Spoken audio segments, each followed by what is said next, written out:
नमस्कार, मी अनिता केदार रेसिपीजमध्ये तुम्हा सर्वांचं खूप खूप खूप मनापासून स्वागत आहे। आज आपण बनवतोय ही सांडगी मिरची। ही बघा किती छान होते। ही तुम्ही अशी बनवून स्टोर करू शकतात, वर्षभर छान राहते ही हवाबंद डब्यात। तर ती कशी करायची ते आपण बघूया। व्हिडिओला लाईक करा, भरपूर शेअर करा आणि अजून जर तुम्ही माझ्या चॅनलला सबस्क्राइब केलं नसेल तर व्हिडिओच्या खाली अनिता केदार रेसिपीच्या बाजूला सबस्क्राइबचा आयकॉन आहे, त्यावर क्लिक करा। बाजूलाच बेल आयकॉन आहे, तेही क्लिक करा, म्हणजे माझे येणारे नवनवीन व्हिडिओ त्याचं नोटिफिकेशन सर्वात आधी तुम्हाला मिळेल आणि तुम्ही माझे व्हिडिओ बघू शकाल। तर चला आता आपण बघूया सांडगी मिरची कशी बनवायची ती। सांडगी मिरची बनवण्यासाठी मी इथे या कमी तिखट मिरच्या घेतलेल्या आहेत। तुम्हाला जर मिरची जास्त तिखट पाहिजे असेल तर तुम्ही अशी बुटकी मिरची मिळते, ती मिरची पण घेऊ शकतात। मी इथे धने घेतलेले आहेत अर्धा कप, 2 टीस्पून जिरं घेतलेलं आहे। जिरे फार थंड असतात आणि ते घालायचे मिरचीमध्ये, म्हणजे मिरची जास्त तिखटपण आपल्याला जाणवत नाही। 2 टीस्पून मोहरी घेतलेली आहे,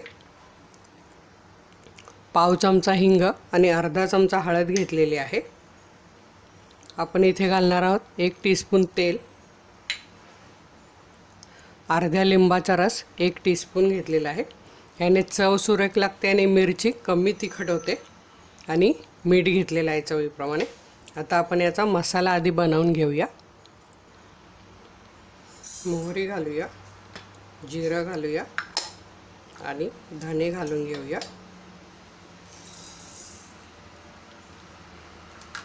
आणि छान याची पावडर बनवून घेऊया। ते बघा आपल्या इथे मसाला मस्त तयार झालेला आहे। रंग बघू शकतात, धने छान हिरवे होते तर रंग कसा मस्त हिरवा आलेला आहे। आता बाजारात छान नवीन धने आलेले आहेत तर ते घ्यायचे, म्हणजे सुगंध मस्त येतो आणि रंगही छान येतो। यात आपण घालूया चवीप्रमाणे मीठ, साधारण 3/4 टीस्पून लागेल। हळद हिंग घालूया,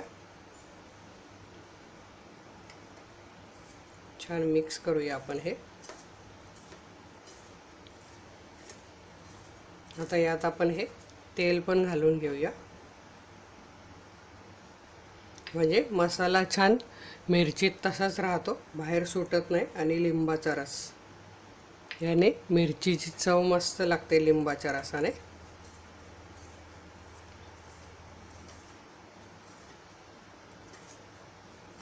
हे बघा मस्त आपला मसाला इथे तयार झालेला आहे।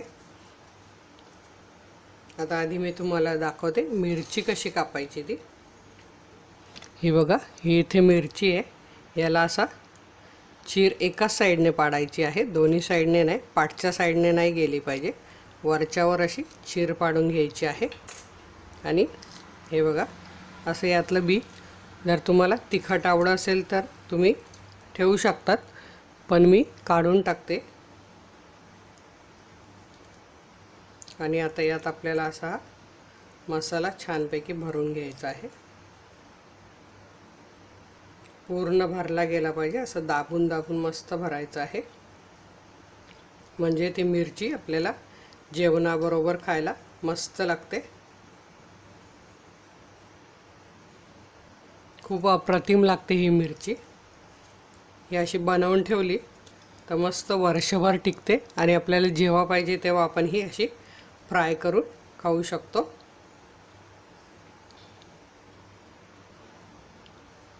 हे बघा अशाच आपण सर्व मिरच्या मस्त भरून घेऊया।